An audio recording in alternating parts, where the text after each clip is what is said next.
Quiero decirles que, bueno, es un poco difícil preparar una exposición cuando hay un público diverso. Quizá para algunos lo que voy a decir sea muy conocido y para otros no tanto. Le van a surgir seguramente preguntas, inquietudes, así que les pido que las anoten y después con la coordinadora vamos a organizar las respuestas al final de la exposición. Primeramente, ustedes saben que los líquidos cloacales se colectan a través de redes colectoras cuando tenemos lo que llamamos servicios centralizados o a través del servicio de camiones atmosféricos cuando los servicios son individuales. Ambos líquidos, tanto los que se recogen de una u otra forma, deben ser tratados. Para que tengan una idea, esto está un poco desactualizado, pero sería la situación en la provincia de Santa Fe con respecto al porcentaje de población que no tiene una prestación a través de servicios centralizados. En realidad los números con servicio cloacal, sin servicio cloacal son del orden de 41% ahora, los últimos datos, que los tomé del ente regulador de servicios de saneamiento. Para tener una idea de cuáles son los volúmenes que tenemos que manejar y por eso también de su impacto sobre el medio ambiente, una población como Rosario tendría 400.000 litros, o sea, 400.000 metros cúbicos por día. Una población como Casilda de 30.000 habitantes, 11.000. Y una población de 5.000 habitantes, 250 metros cúbicos por día. Eso para tener una idea de la magnitud de las cosas que tenemos que manejar. ¿Y por qué hay que tratarlos? Bueno, por un lado porque su vuelco en los cursos superficiales o en el terreno afectan la calidad de las aguas subterráneas y de las aguas superficiales, que son además las fuentes de agua potable. Y también porque afectan la salud humana, o sea que tienen una afectación sobre la calidad de las aguas superficiales, o sea que es un problema ambiental y además sobre la salud humana. Bueno, para saber cómo tratarlos tenemos que tener una idea de qué cosa y por qué, de qué están compuestos los líquidos cloacales. Fundamentalmente van a tener materia orgánica procedente de los alimentos que consumimos. Ustedes, todos los que han hecho dieta, saben que hay que cuidarse de los hidratos de carbono, de las grasas, que las proteínas son más o menos buenas, qué alimentos tienen proteínas. Todo eso va a estar en los líquidos cloacales. También sales, que son productos de los procesos metabólicos y que se excretan a través de la orina. Y como tenemos también dentro de los líquidos cloacales todo lo que son aguas de lavado, vamos a tener jabones, detergentes, que por suerte se usan actualmente detergentes que son biodegradables, o sea que podemos removerlos. Y por supuesto vamos a tener presentes en los líquidos cloacales bacterias que son propias del intestino humano, que no producen enfermedades, pero los individuos que están enfermos van a aportar a los líquidos cloacales diversos tipos de microorganismos que llamamos patógenos. ¿Por qué? Porque causan enfermedades. Estos organismos patógenos son de 3 clases: bacterias, virus y parásitos. Después vamos a ver más adelante cuáles son el tipo de enfermedades que causan estos agentes. Entonces, dijimos que vamos a tener sustancias derivadas de proteínas, de hidratos de carbono, de grasas. La materia orgánica está compuesta por carbono, nitrógeno, oxígeno, fósforo.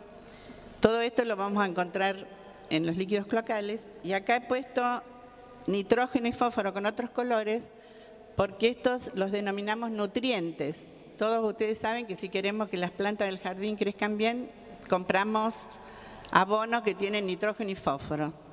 Este nitrógeno y fósforo, durante el tratamiento de los líquidos cloacales, pasa de ser orgánico a otras formas, que son inorgánicas, pero que causan problemas en la calidad de las aguas y de ciertos cuerpos receptores que vamos a ver ahora un poco más adelante.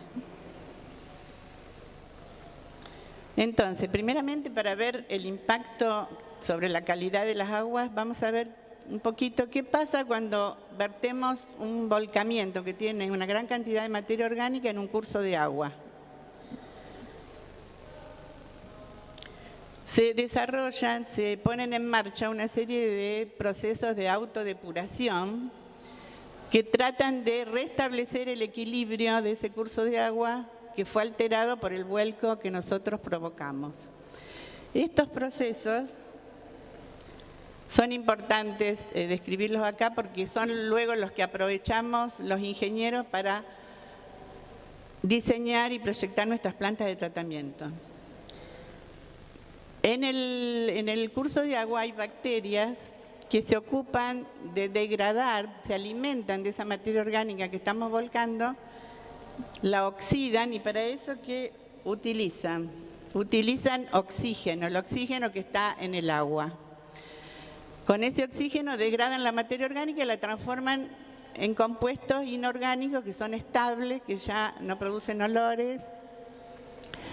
Pero ¿qué pasa si la magnitud del volcamiento con respecto al caudal que tengo en el cuerpo receptor es muy grande? Llega un momento que el oxígeno disuelto que tenemos presente se agota. ¿Se entiende esto? Hay procesos que le llamamos aeróbicos, porque las bacterias necesitan oxígeno disuelto que está en el medio. Cuando el oxígeno disuelto se agota, empiezan a actuar otras bacterias que no necesitan que haya oxígeno disuelto en el aire, en el agua, perdón. Y entonces toman el oxígeno de la materia orgánica, pero los productos que generan son metano, gas metano, que ustedes saben es el gas de las cocinas, que tiene olor feo, sulfuros, que también tiene mucho olor. ¿Y qué pasa con el oxígeno disuelto del curso? Puede llegar a valores tan bajos que produce, por ejemplo, una mortandad masiva de peces. Muchas veces cuando en los periódicos sale que hubo una mortandad de peces, la gente tiende a pensar que es por un tóxico. Y muchas veces no es por un tóxico, sino porque se agotó el oxígeno disuelto que había en esa zona del curso. Sobre todo en verano, con altas temperaturas, cuando hay más alta temperatura, menor es el oxígeno disuelto que hay en el agua y se pueden producir estos fenómenos de falta de oxígeno disuelto que afecta directamente a la biota acuática, a la vida acuática. O sea, esto que estamos viendo lo que vimos hasta ahora es un problema ambiental. No va a afectar la salud humana que no haya oxígeno disuelto en un curso de agua. Pero sí que haya microorganismos patógenos como los que le nombré, que son virus, parásitos y bacterias. Para no aburrirlos con nombres complicados, algunas enfermedades que son conocidas por todos y cuál es el agente que las causa. La hepatitis A, que es un virus, la salmonelosis, o sea, cuando tenemos gastroenteritis, que son distintos, es la bacteria salmonella, pero es una bacteria, y hay otras bacterias que producen enfermedades gastrointestinales.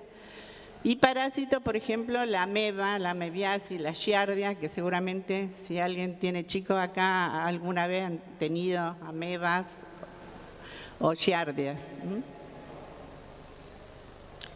Y también dijimos que nitrógeno y fósforo se consideraban nutrientes. ¿Qué pasa con los nutrientes? Cuando en las plantas de tratamiento de líquidos convencionales, que son las que vamos a ver dentro de un ratito, se elimina la materia orgánica y dijimos que las formas que son orgánicas del nitrógeno y del fósforo pasan a otras formas inorgánicas, pero siguen existiendo, no se eliminan.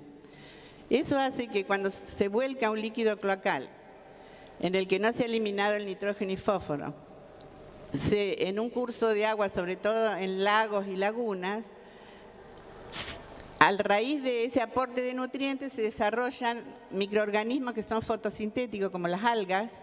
Las algas son las que hacen que nuestras piletas de natación, cuando no le ponemos cloro, se pongan verdes. Entonces, estos desarrollos que se llaman florecimientos, que se dan precisamente en verano, de gran cantidad de algas, deteriora la calidad del curso, ¿Por qué? Porque si el curso, si es un lago que abastece a una población, las algas traen un montón de problemas en las plantas de potabilización. Si se utilizan como aguas recreacionales, traen problemas de dermatitis, bueno, y aspectos estéticos. A nadie le gusta meterse a bañar en una sopa de algas, ¿no es cierto? Estos procesos se llaman de eutrofización, a lo mejor algunos conocen este proceso, y además de algas pueden desarrollarse un tipo de microorganismos. Bueno, las algas, algunas fotos de algas que son algas microscópicas. Las cianobacterias, que es un problema que está preocupando seriamente en el país, tanto es así que el Ministerio de Salud ha tomado cartas en el asunto y ha formado un grupo y está haciendo una tarea de difusión con respecto a esto, porque las cianobacterias, que pueden producir el color como el que ven en el agua de ese vaso, te generan olores y sabores desagradables, pero además pueden generar toxinas que según el tipo de algas pueden ser hepatotóxicas o neurotóxicas, y afecta sobre todo la calidad de las aguas recreacionales. Y ha creado en algunas plantas de potabilización que están sobre el río Uruguay muchos problemas para tratar el agua por estos florecimientos que se deben, sobre todo se desarrollan estos procesos de eutrofización en las represas, y las plantas de agua que están abajo de represas tienen muchas veces este problema. Entonces, como dijimos, este es un problema serio de salud pública sobre el que hay que tomar conciencia. Entonces, ¿cuáles van a ser los objetivos de los sistemas de tratamiento? Que vamos a ver a grandes rasgos. Es remover la materia orgánica, remover los microorganismos patógenos, y en algunos casos tenemos que remover nutrientes según cuál fuera el cuerpo donde vamos a volcar el cuerpo receptor. Vamos a tener entonces la red, una planta de tratamiento, un cuerpo receptor y una parte muy importante, todo lo que sacamos del agua, de los líquidos cloacales, va a estar en una fase sólida que le llamamos lodos, y la línea de tratamiento de lodo es tan o más compleja que la línea de tratamiento de líquidos. Entonces, los tratamientos se van a dividir en primarios, secundarios y terciarios. No primero porque uno está primero, segundo y tercero, no solo por eso, sino porque tienen distintos objetivos. El tratamiento primario tiene el objetivo de remover todo lo que son sólidos grandes y algunos sólidos producto que están contenidos en los líquidos cloacales, que sedimentan fácilmente. Los secundarios son procesos biológicos, que vamos a comentar de qué se trata, pero los procesos biológicos reproducen lo que sucede en un curso de agua cuando uno hace un volcamiento de materia orgánica, que es lo que les estuve explicando hace un ratito. Y los terciarios serían cuando tenemos que remover nutrientes y un proceso que es la desinfección, que es la que asegura que no haya microorganismos patógenos.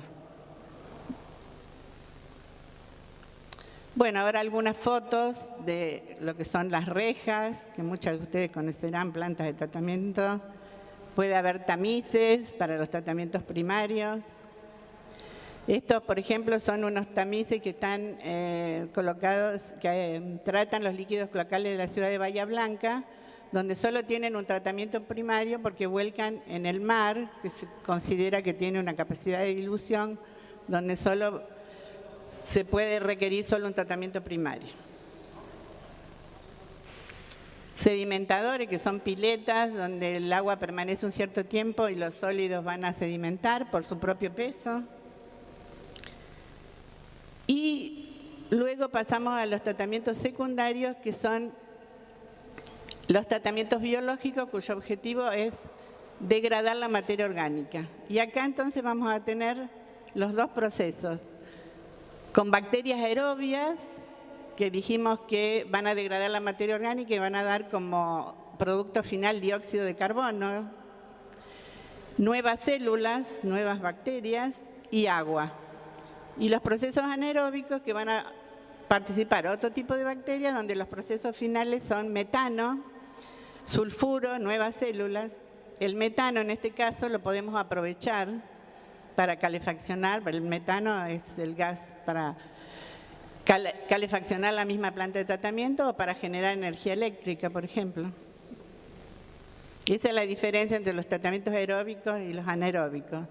En los tratamientos aeróbicos, si estamos diciendo que las bacterias necesitan oxígeno, voy a tener que suministrar de alguna manera ese oxígeno y se hace a través de un equipamiento que consume energía eléctrica. O sea que tengo un consumo de energía eléctrica. En los tratamientos anaeróbicos puedo generar energía eléctrica. Bueno, uno de los que podría ser aplicable a la ciudad de Rosario, a grandes ciudades, sería un esquema como que se ve. No tengo el mouse, así que yo sin mouse tendría que haber traído a mi nieto de 5 años que viene a mi casa y saca el mouse. Pero yo sin mouse no puedo.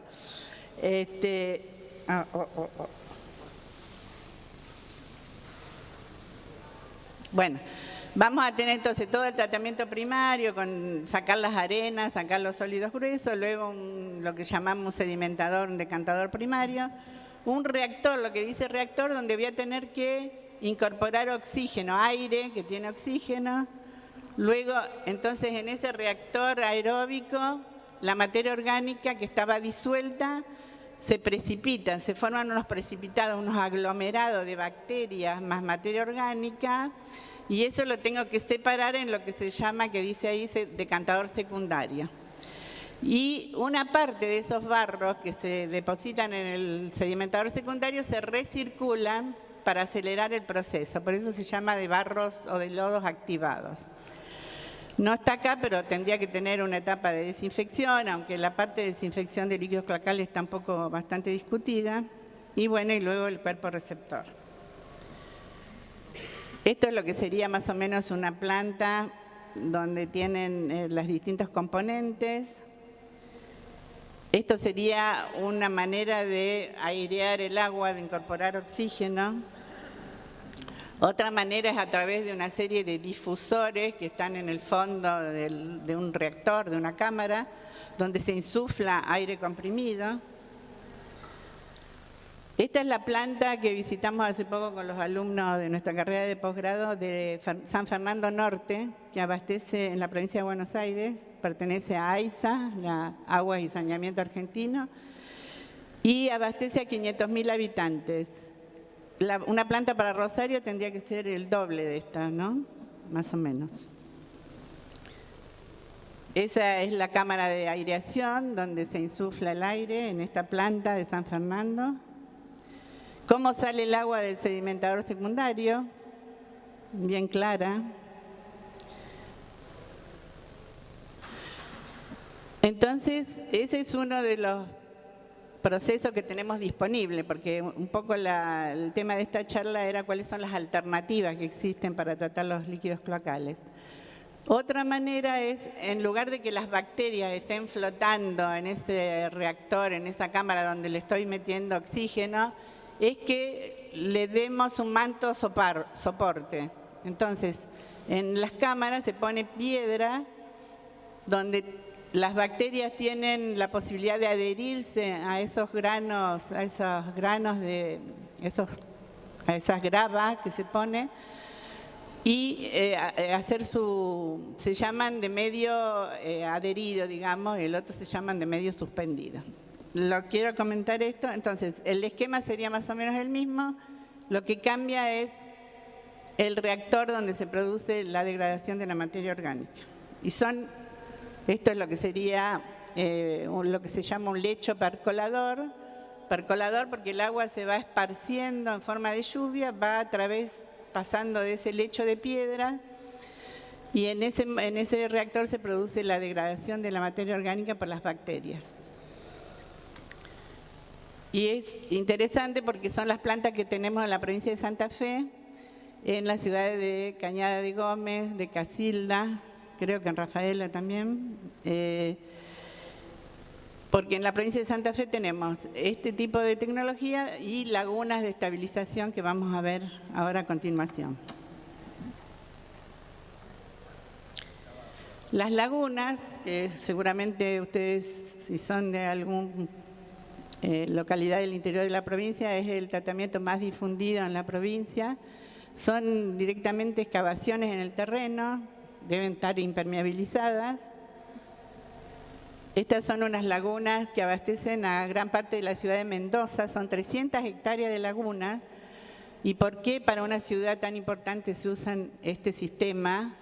Porque las lagunas son las más eficientes en la remoción de microorganismos patógenos y este agua se usa para riego. Ustedes saben que en la provincia de Mendoza el agua para riego es fundamental en su desarrollo. En estas lagunas se produce un proceso simbiótico entre algas y bacterias. O sea, las algas, que les mostré algunas fotitos, son fotosintéticas, quiere decir que producen oxígeno. Entonces, las bacterias usan el oxígeno que producen las algas y generan dióxido de carbono, que es lo que necesitan las algas para vivir. O sea que por eso decimos un proceso simbiótico. O sea que en lugar de tener un equipo que consume energía para incorporar el oxígeno, tenemos las algas que nos dan el oxígeno. Algunas fotos de lagunas que generalmente son series de lagunas que tienen distintos objetivos. Una primera laguna, una segunda, la tercera generalmente es la que tiene por objetivo la remoción de los microorganismos patógenos luego de que la materia orgánica fue degradada en las primeras. Las lagunas pueden ser anaeróbicas también, o sea, se diseñan de manera de que se forma una capa flotante y de tal manera que no haya oxígeno disuelto y los procesos que se dan son procesos anaeróbicos.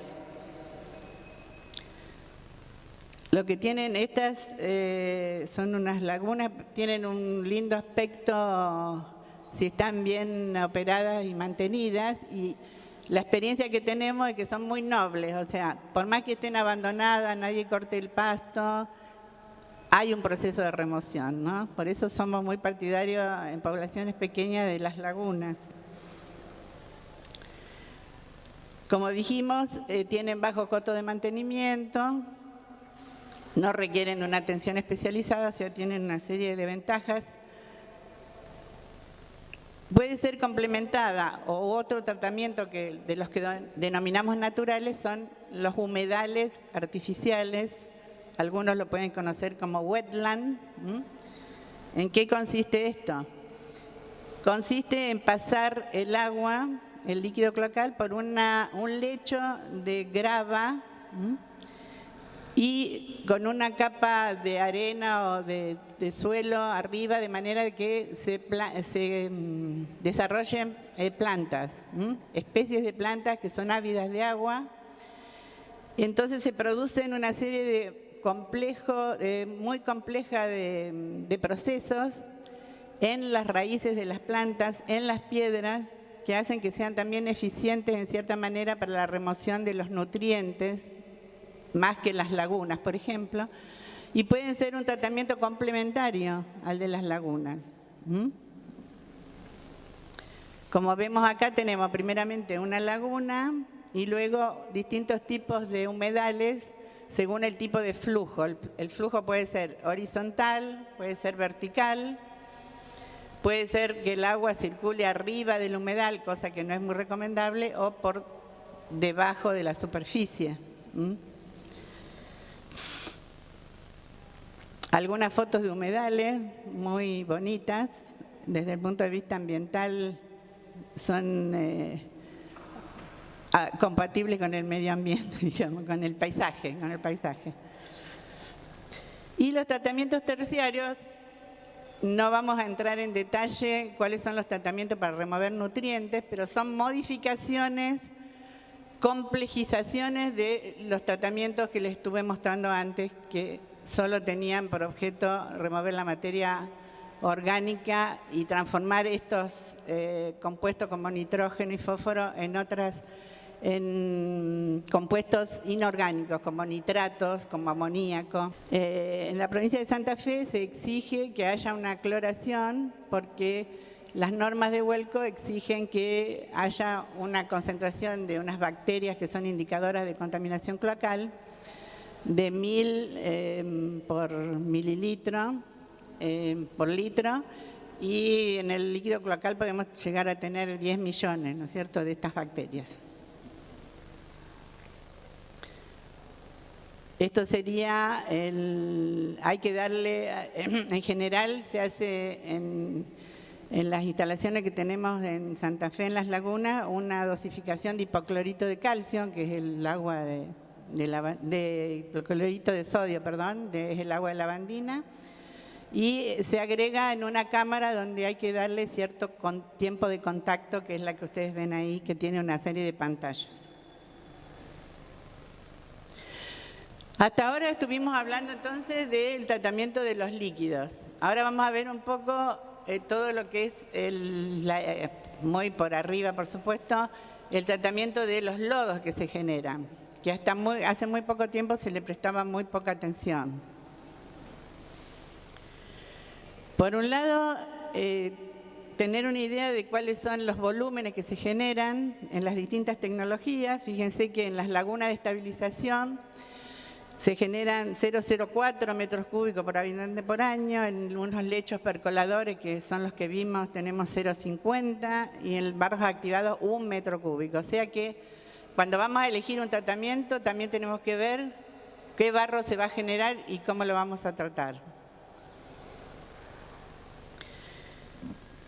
Es lo que vemos acá, el tratamiento por un lado de los líquidos y de los barros, que tendrá que ir a una disposición final segura. Entonces, lo que tenemos que hacer primero, como los vamos a tener que disponer en algún lugar y los tenemos que tratar, como el barro ese va a tener un gran contenido de agua, tenemos que espesarlo, tratar de reducirle lo más que podamos su humedad, su contenido de agua. Luego, también se utilizan, los más utilizados son una digestión anaeróbica de estos barros, según el proceso que les expliqué antes, en unos reactores que se llaman digestores, donde la materia orgánica que no ha sido degradada, piensen ustedes que en esos barros que tengo voy a tener materia orgánica que no ha sido degradada, pero también una gran cantidad de bacterias, que es materia orgánica. En estos digestores se produce una gran cantidad de gas metano que se puede aprovechar, como dijimos, para calefaccionar los mismos reactores y acelerar los procesos y para generar energía eléctrica. Y una vez que sale de esos digestores, se pueden utilizar distintos procesos mecánicos como centrífugas, como filtros prensa, donde lo que se hace es prensar el líquido de alguna manera o centrifugarlo para eliminarle también humedad y poder tener menor cantidad para disponer y transportar al sitio de disposición final. Piensen ustedes que el barro lo vamos a tener que llevar quizá a un sitio que está a muchos kilómetros, y esos son costos de transporte importantes. Estos son, por ejemplo, los digestores de la planta de San Fernando Norte que les comenté, que es muy nueva. Estos son el aspecto que tienen las playas de secado. Son piletones donde se dispone el barro en unas profundidades de más o menos 30 centímetros, y por acción de la evaporación y percolación, porque las playas de secado tienen una capa de arena y unos drenes donde el líquido que percola se vuelve a la planta de tratamiento, y una vez que está suficientemente seco se extrae de las playas para su disposición final. Bueno, en este caso es una planta en la provincia donde los barros se están acumulando en la misma planta, porque hasta ahora no hay una legislación en la provincia sobre la calidad que tienen que tener los los barros para ser dispuestos y utilizados en distintos usos que puede haber, como puede ser, tenemos en los barros elementos que lo convierten en un mejorador de suelo, ya no tanto en un abono, porque no son tantas la cantidad de nitrógeno y fósforo que tiene, pero sí por su estructura pueden ser utilizados como abono para la agricultura, sobre todo para cultivos que no impliquen su consumo crudo, digamos, ¿no? No lo vamos a poner en una huerta, salvo que estuvieran muy esterilizados, muy bien tratados. Entonces, vamos acá al tema de cuáles son las alternativas, cómo elegir dentro de las alternativas que estuvimos viendo que están disponibles. Bueno, uno es el tamaño de la población, aunque vimos que el caso de Mendoza, que se usan lagunas, ¿por qué? Porque ese líquido va a ser usado para riego, o sea que también tiene que ver no solo el tamaño de la población, sino el uso que vamos a dar a ese líquido cloacal tratado. El terreno, las lagunas ocupan mucho terreno y muchas veces no tenemos, entonces tenemos que recurrir a tecnologías más, lo que llamamos más compactas. Las exigencias normativas, ¿qué me exigen como norma de vuelco? Tengo que restricciones con respecto a los valores de nitrógeno y fósforo, tengo restricciones respecto a la cantidad de bacterias, eso también me va a condicionar el proceso, la línea de tratamiento que voy a elegir. El cuerpo receptor, tengo balnearios abajo de donde va a estar la planta, tengo una toma de agua potable, el cuerpo receptor tiene bajo caudal, es muy pequeño, está ya contaminado, está eutrofizado. Los requerimientos de operación y mantenimiento. Voy a tener personal capacitado para atender una tecnología compleja. Tenemos, pero infinidad de casos de plantas muy lindas que uno las va a visitar y está todo muy lindo y va al año siguiente y está todo deteriorado. Los aireadores, que son los que proporcionan oxígeno, no funcionan. Se rompe algo, no se repone. Entonces es un elemento que hay que tener en cuenta.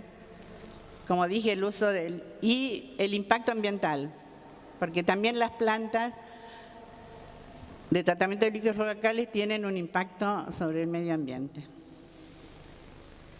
Bueno, por un ejemplo, en la provincia de Santa Fe, las normas de vuelco están en la ley 11.220, en el anexo B, que es la ley que regula la prestación de los servicios sanitarios en la provincia.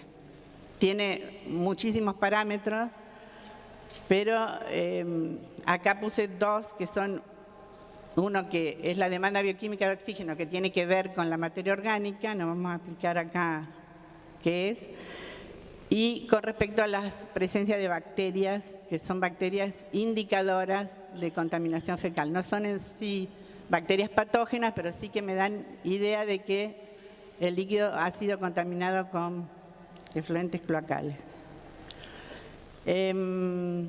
Respecto a los impactos negativos de las plantas de tratamiento, tenemos que va a haber impactos en el aire por olores.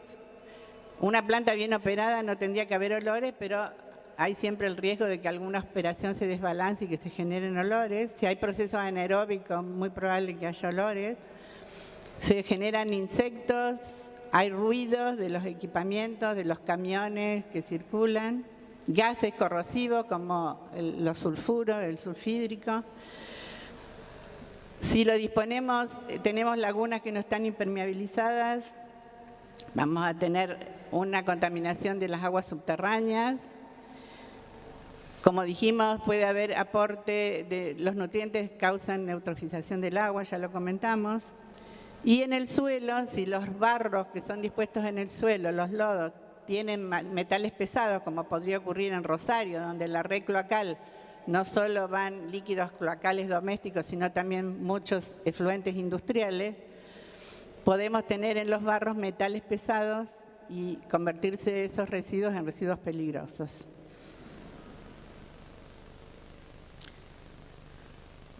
Hasta ahora estuvimos entonces dedicándonos a tratamientos centralizados. Cuando tenemos una colectora y tenemos que poner una planta de tratamiento. Con respecto a los tratamientos individuales, bueno, lo que es lo más difundido es una cámara séptica y un pozo absorbente. Generalmente la cámara séptica no existe y debiera existir porque en la cámara séptica se eliminan los sólidos y las grasas que son después lo que van a ir a colmatar el pozo absorbente y hace que lo tengamos que desagotar muy frecuentemente. La cámara séptica es un tratamiento típicamente anaeróbico, está cerrado y hay una sedimentación y una acción de bacterias anaeróbicas que van a ir degradando esos sólidos y tengo una gran reducción de la materia orgánica en esa cámara séptica. ¿Qué pasa con la cámara séptica? La tengo que desagotar, limpiar, porque si llega un momento que se colmata, que se llena, los sólidos pasan al pozo absorbente. Lo que llamamos el pozo negro es el pozo absorbente. Entonces luego va a venir el camión atmosférico y va generalmente descargan, acá en Rosario ese problema se ha solucionado porque hay sitios de vuelco, hay 2 plantas de tratamiento, pero es muy común en las localidades del interior que se vuelque en cualquier sitio. Es una contaminación puntual pero difusa, no controlada, y tiene el problema además de que no solo estos camiones atmosféricos recogen líquidos provenientes de domicilios, sino de muchas industrias, de frigoríficos, que tienen cámara desengrasadora, entonces después llama al camión atmosférico y saca la grasa y la tira en cualquier sitio.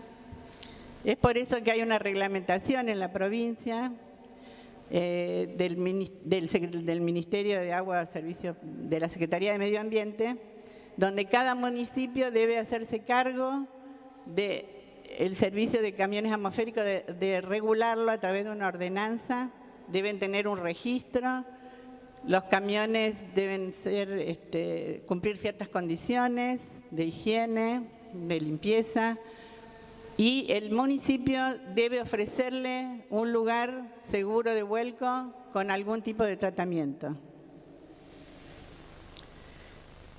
Los líquidos de los camiones atmosféricos son muy distintos de los, no tan distintos en su composición, sino que son mucho más concentrados y tienen mucho más sólidos que los líquidos que recogemos a través de una red de colectoras. Y eso hace que causen problemas, tanto en el medio ambiente cuando son volcados en cualquier sitio, como en las plantas de tratamiento. O sea, ¿qué hora cómo vamos? Estamos, ¿no? Bueno, voy a apurar un poco. El tema es, sin explicar mucho, es que hay que tenerlos en cuenta cuando se diseña una planta de tratamiento, porque siempre habrá una parte de la población que no va a estar servida, por lo menos en una primera etapa, por la red de colectoras. Estas son lagunas que han sido colmatadas justamente por no tener un pretratamiento para los camiones atmosféricos. Entonces, lo que se propusimos a través del Centro de Ingeniería Sanitaria es construir unas lagunas de sedimentación previa a la planta de tratamiento que trata los líquidos que vienen por la colectora. Bueno, algunas fotos de unas lagunas son impermeabilizadas en la localidad de Alcorta y por suerte es una propuesta que ha sido aceptada por varios municipios y puesta en práctica. Lo fundamental es que, aunque no tengamos red de colectora, podemos tener una planta de tratamiento para los camiones atmosféricos y tenemos que tener una manera de controlar a dónde están volcando. Y para finalizar, y justamente como estamos en estas jornadas ambientales, es que hay nuevos paradigmas para el saneamiento donde se trata de separar, reciclar, reusar, lo mismo que hacemos con los residuos sólidos domésticos, las basuras. Porque fíjense ustedes que en el año se generan 50 gramos de heces, 500 litros de orina y eso se diluye en 30.000 litros de agua potable para tener lo que constituye un líquido cloacal. Los 30.000 litros, ¿de dónde provienen? Del lavado, de la ducha y de los depósitos de los inodoros. Cada vez que apretamos el botón son 12 litros de agua potable. Entonces, lo primero, hay sistemas que tratan de separación. De un lado la orina, que tiene nutriente, que tiene urea, que puede usarse como fertilizante. Las heces, que se pueden procesar y usarse como mejorador de suelo. Y lo que llamamos aguas grises. ¿Qué son las aguas grises? Lo que no son heces ni orina. O sea, todo lo que son aguas de lavado, aguas de la cocina, de la ducha, de los lavarropas. Entonces, por lo menos en nuestra cultura lo que tenemos que tratar es de reusar, separar las aguas grises.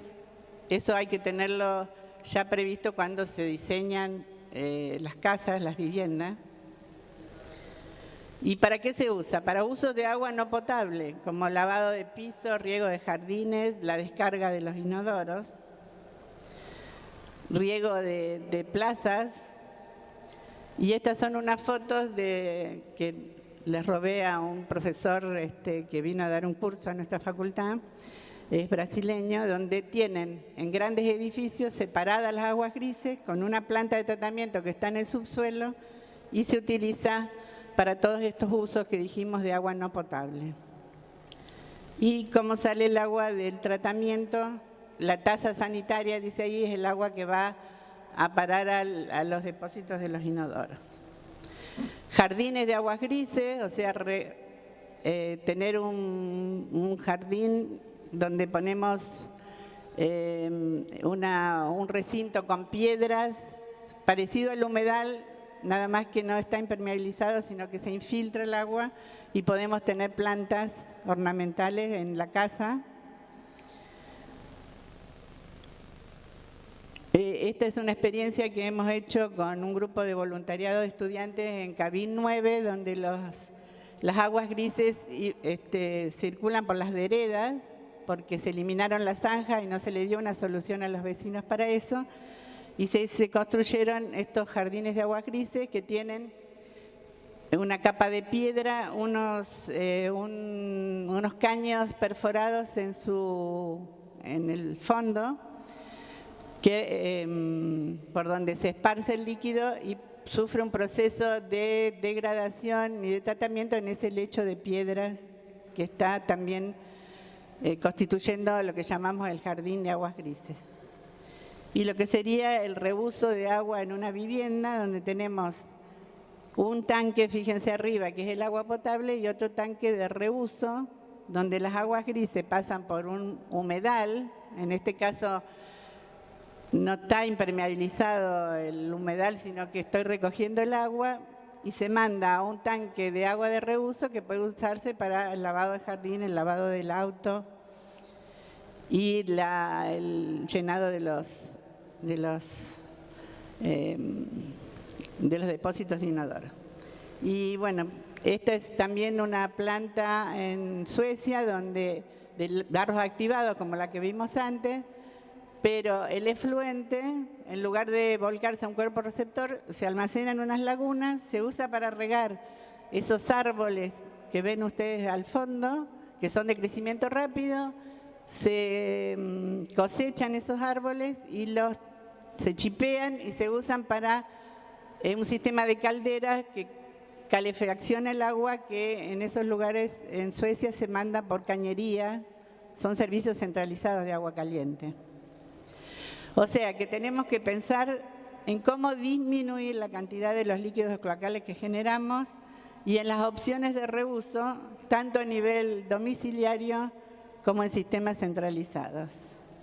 Y transformar lo que es volcar todos los residuos en los cursos receptores en volver esos nutrientes que estamos arrojando a los cuerpos receptores y que causan además problemas, para ser utilizados en la agricultura y en usos de agua no potable, y así preservar los recursos de agua que son nuestras fuentes de agua potable. Fíjense ustedes que el Paraná ahora en la provincia hay un proyecto de 12 acueductos que van a llevar agua a toda la provincia desde el río Paraná. Y va a solucionar el problema de calidad de aguas de las poblaciones que se abastecen con aguas subterráneas que son de mala calidad, pero por eso cómo tenemos que preservar el río, que es nuestra fuente principal de agua potable. Muchas gracias.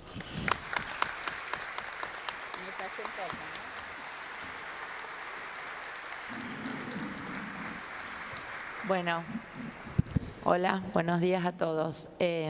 Bueno, debido a que nos excedimos un poquitito en el tiempo, vamos a ver si podemos concretar alguna de las preguntas. Así que bueno, está abierto para el que quiera preguntar, levante la mano.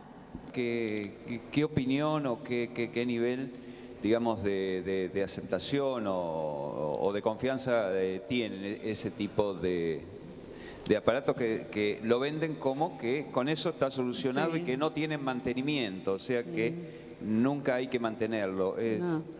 Bueno, según lo que yo conozco son una especie de cámara séptica un poco mejorada con un relleno de algún tipo de materiales plásticos que hace que funcione como un lecho percolador pero anaeróbico, digamos, ¿eh?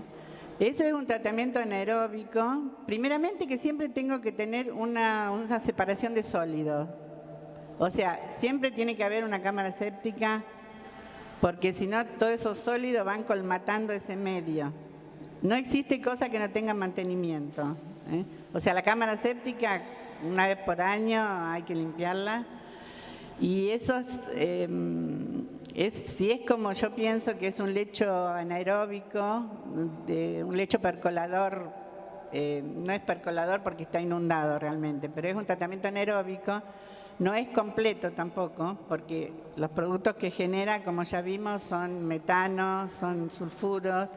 Siempre tengo que tener después un tratamiento aeróbico, después de un tratamiento anaeróbico. Lo que tiene de bueno el tratamiento anaeróbico que produce una reducción importante de la materia orgánica. Entonces los requerimientos después de oxígeno que necesito para el tratamiento aeróbico son menores.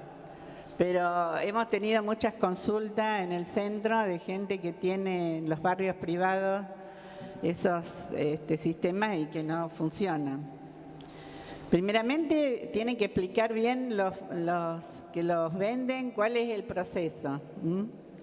Pero que no tiene mantenimiento, no existe ninguna, bueno, ustedes como ingenieros, como agrimensores saben que ninguna cosa, en la casa hay que limpiarla, hay que hacer una serie de cuestiones en cualquier hogar y en una plantita de tratamiento, por más sencilla que sea, tiene que haber mantenimiento.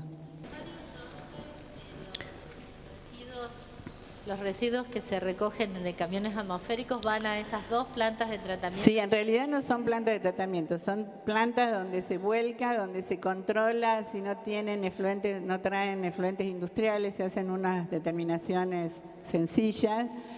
Los camiones después tienen sistemas de limpieza. Teóricamente los camiones deben estar registrados, si no, y deben de haber pasado una revisión técnica, la revisión técnica de los vehículos, pero se extrae todo con bombas y van al río, digamos, o sea, no hay una planta de tratamiento. Igual los residuos cloacales van directamente. También van al río, hay proyectos, es una obra bastante compleja porque tenemos las descargas cloacales distribuidas a lo largo de la costa del río y hay que hacer un conducto que los intercepte de varios metros de diámetro y varios conductos para llevarlos a una planta de tratamiento que está pensada en la localidad de Alvear. Bueno, acá está la doctora Sanguinetti, que es directora del Centro de Ingeniería Sanitaria, y ella siempre plantea, y es una inquietud que no sabemos si no es una alternativa mejor que estén repartidas en las descargas cloacales y no tenerlas todas concentradas para tener un problema diario de generación de barros, que en algún sitio hay que disponerla y con un impacto bastante grande aguas abajo, porque, o sea, creo que habría que hacer estudios porque el río Paraná tiene una gran capacidad de dilución, pero habría que hacer un estudio muy serio y con modelos matemáticos para ver realmente cuáles son las líneas de corriente, porque no es que uno vuelque algo en el río Paraná y se mezcla instantáneamente. Hay zonas que van por la costa. Es un tema a discutir y yo creo que no se ha estudiado. Hay una propuesta de hace muchísimos años de lo que era la DIPOS todavía, y siempre se maneja sobre eso y no se han estudiado otras alternativas, digamos.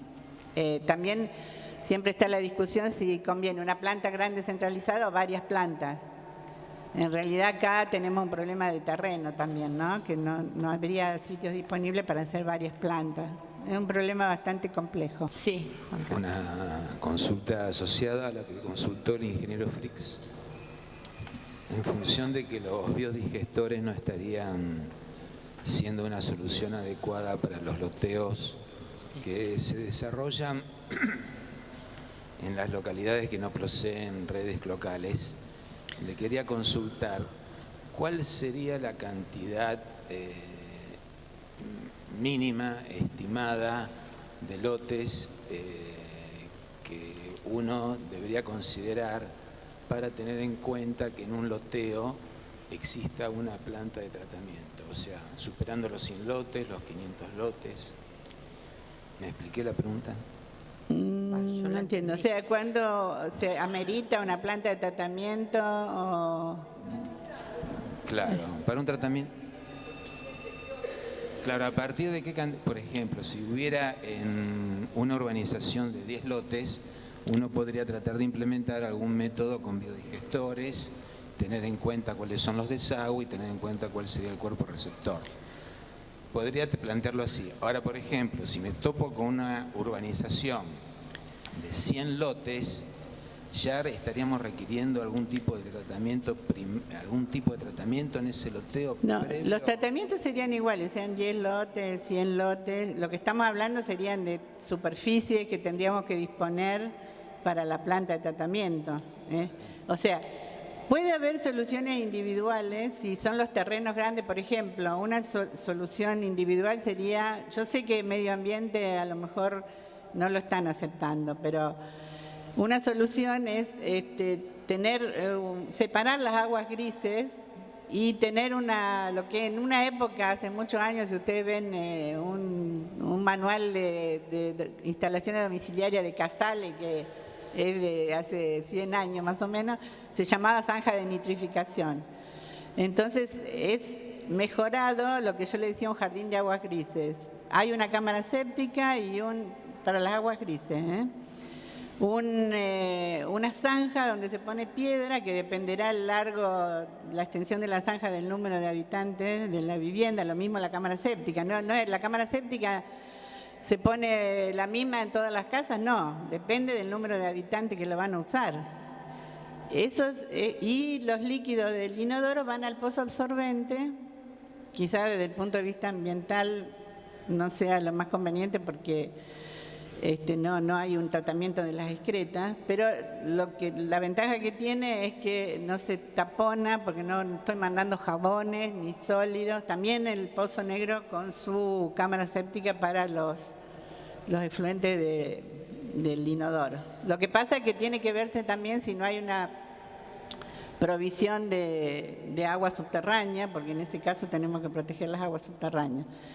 Hay plantas compactas que se venden también, que son tratamientos aeróbicos, como yo les dije, pero en unas cámaras que ya vienen prefabricadas, unas plantitas, que esas requieren poco terreno, pero ¿quién las mantiene y quién las opera en un barrio, que a lo mejor es un barrio abierto? Quizás si es un barrio cerrado tiene un reglamento y aparte un equipo de personas que se ocupan del mantenimiento de la pileta, de los espacios comunes, y entonces tendrán que hacerse cargo de la planta de tratamiento, que de hecho los hay. Y si no, lo que se estaba buscando es la conexión a la red, por ejemplo, de Rosario, que, bueno, en su futuro, si se construyera la planta de tratamiento, serían también recibiría la planta de Rosario líquido de Roldán, de Funes. Bueno, hay una planta norte prevista para Granadero Baigorria, Capitán Bermúdez, Puerto San Martín. Es un problema que hay que estudiar en cada caso particular.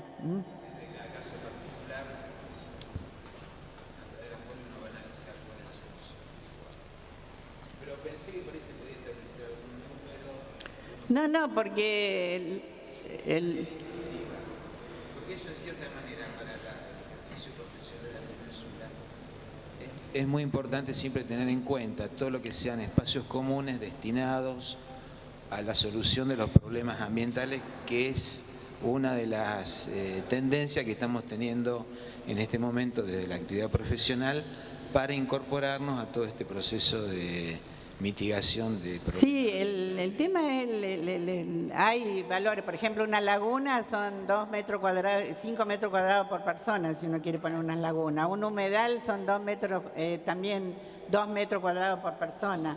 Eso te da una idea. Ahora, una planta compacta puede ocupar muy poco terreno.